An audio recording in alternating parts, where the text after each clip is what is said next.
नमस्कार, मैं हूं प्रशांत द्विवेदी। आप देख रहे हैं SM न्यूज चैनल, अपना शहर अपनी खबर।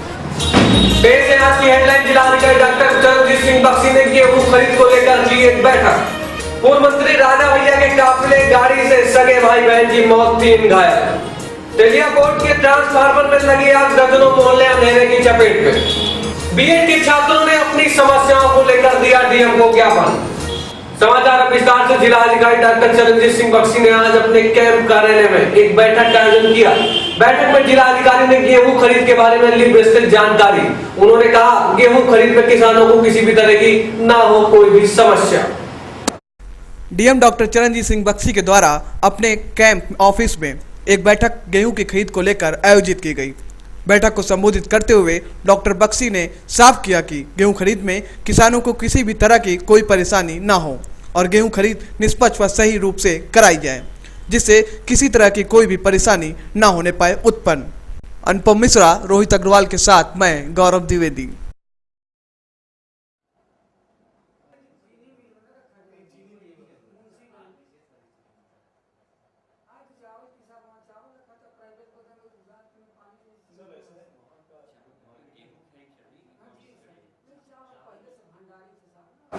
ये गेहूं खरीद की मीटिंग हम करते हैं रोज़ 6 बजे। तो आज मैंने ये पाया कि एक तो FCI में थोड़ी दिक्कत आ रही है इन लोगों के यहाँ। इनका एक तो स्पेस प्रॉब्लम है और अभी भी इनके जितने भी गैंग वाले हैं वो तंग कर रहे हैं और कहीं कहीं शिकायत है कि पैसा मांग रहे हैं। तो ये मैंने इनके FCI के मैनेजर से कहा कि इसको थोड़ा टाइट रखिए अपने आप को। और दूसरा ये है कि इनका पेमेंट में भी 1-2 दिन से ज़्यादा कहीं कहीं लग रहे हैं FCI के लेवल पर, तो वो ठीक करने की ज़रूरत है। और बोरियां पैसे की ज़्यादा प्रॉब्लम नहीं है, कहीं कहीं FCI 1-2 दिन लेट पेमेंट करा, उसके लिए इनको हिदायत दी गई है।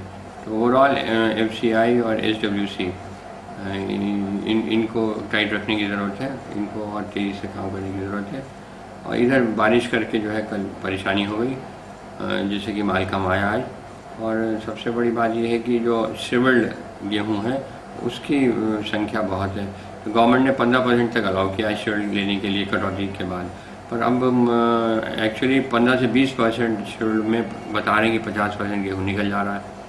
तो ये सब बातें हैं, हो सकता है कि हम आगे वीडियो कॉन्फ्रेंसिंग करेंगे तो उसमें ये बात बताएंगे। तेलियाकोट के पावर हाउस में लग गई सुबह भीषण आग। भीषण आग के कारण तेलियाकोट से जुड़े हुए मोहल्ले हैं अंधेरे की चपेट में। बताया जा रहा है कि विद्युत व्यवस्था एकदम से चरमरा गई है। उसका कारण यह है कि आग को बुझाने के लिए पानी का किया गया इस्तेमाल और वहां के ट्रांसफार्मरों में अब पानी को सुखाने की प्रक्रिया जारी है और 12 से 15 घंटे लग सकते हैं बिजली आने में। शहर के तिलियाकोट मोहल्ले में सुबह लगभग 9 बजे ट्रांसफार्मर के डिब्बे शॉर्ट सर्किट से अचानक आग लग गई। आग लगने की जानकारी मिलते ही अग्निशमन आनन फानन मौके पर पहुंचा और आग पर काबू पाया। ट्रांसफार्मर फूंक जाने से तिलियाकोट व उसके आसपास के दर्जनों मोहल्ले में बिजली आपूर्ति ठप है। शहर रायबली में वैसे ही बिजली कटौती से आम जनमानस करा रहा है, लेकिन सोमवार जब अचानक ट्रांसफार्मर से उड़ने लगी आग की लपटें तो चिंतित हो उठे लोग ने आनन फानन बिजली विभाग को दी खबर और कहा कि आग न लग जाए, इसको ध्यान में रखते हुए बिजली विभाग ने काट दी बिजली। सुबह से लेकर अभी तक तिलियाकोट ट्रांसफार्मर से संबंधित मोहल्ले अंधेरे में डूबे हुए हैं।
विद्युत समस्या को लेकर भारतीय जनता पार्टी के कार्यकर्ताओं ने आज एक ज्ञापन जिला मजिस्ट्रेट डॉक्टर चरणजीत सिंह बख्शी को सौंपा।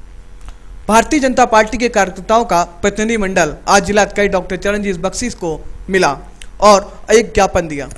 उसमें उन्होंने मांग की कि जनपद में अघोषित विद्युत कटौती से आम जनमानस त्राही त्राही कर रहा है। एक तरफ महंगाई की मार से जनता झुलस रही है, भुखमरी की कगार पर पहुंच चुकी है।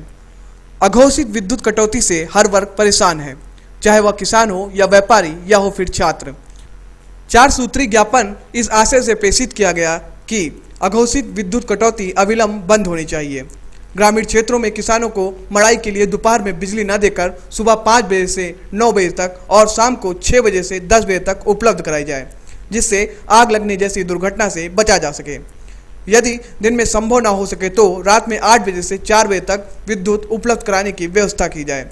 जनपद में गेहूं की खरीद की ठीक ढंग से व्यवस्था कराई जाए, जिससे किसानों को परेशानी का सामना न करना पड़े तथा उनका बहुमूल्य समय बर्बाद न हो। ज्ञापन देने में आरबी सिंह, जिला अध्यक्ष, युवा नेता अतुल सिंह आदि लोग थे उपस्थित। रिपोर्टर अनुपम मिश्रा शीतला के साथ मैं गौरव द्विवेदी। बीएड प्रवेश परीक्षा से क्षुब्ध छात्रों ने आज जिलाधिकारी डॉक्टर चरणजीत सिंह बख्शी को एक ज्ञापन सौंपा। ज्ञापन में उन्होंने कहा कि हमारी मांगे हैं जायज और हमारी मांगों को किया जाए पूरा। बीएड प्रवेश परीक्षा के छात्रों का एक प्रतिनिधिमंडल आज डीएम डॉक्टर चरणजीत सिंह बख्शी से मिला और कहा कि बीएड प्रवेश परीक्षा फॉर्म की विज्ञप्ति में स्नातक में 45% पाए हुए अभ्यर्थी फॉर्म भरने योग्य हैं, लेकिन परीक्षा से 5 दिन पूर्व शासन के द्वारा यह आदेश आया कि स्नातक में 50% से कम हुए अभ्यर्थी परीक्षा देने हेतु योग्य नहीं हैं। इस प्रकार के फेरबदल करे जाने से लगभग 2 लाख बीएड प्रतियोगी अभ्यर्थियों का भविष्य खतरे में पड़ गया है। उन्होंने मांग की आवेदन पत्र भरने के समय जारी विज्ञप्ति को यथासंभव रखा जाए, उसमें कोई भी फेरबदल ना किया जाए। बीएड प्रवेश परीक्षा में 50% की वैधता खत्म की जाए। सत्र 2008-2009 के अनुसार बीएड प्रवेश परीक्षा की योग्यता रखी जाए। फॉर्म भरे हुए समस्त अभ्यर्थियों का परीक्षा में सम्मिलित करते हुए उनकी कापियों का मूल्यांकन किया जाए।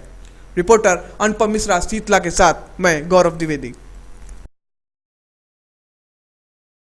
ऊंचा थाना क्षेत्र के अरखा गांव में 2 जिंदगियों की चली गई जान। अब आपको बता दें कि पूर्व मंत्री रघुराज प्रताप सिंह राजा भैया के काफिले की चपेट में आकर 2 सगे भाई बहनों की हो गई दर्दनाक मौत, जबकि 3 लोग घायल हो गए।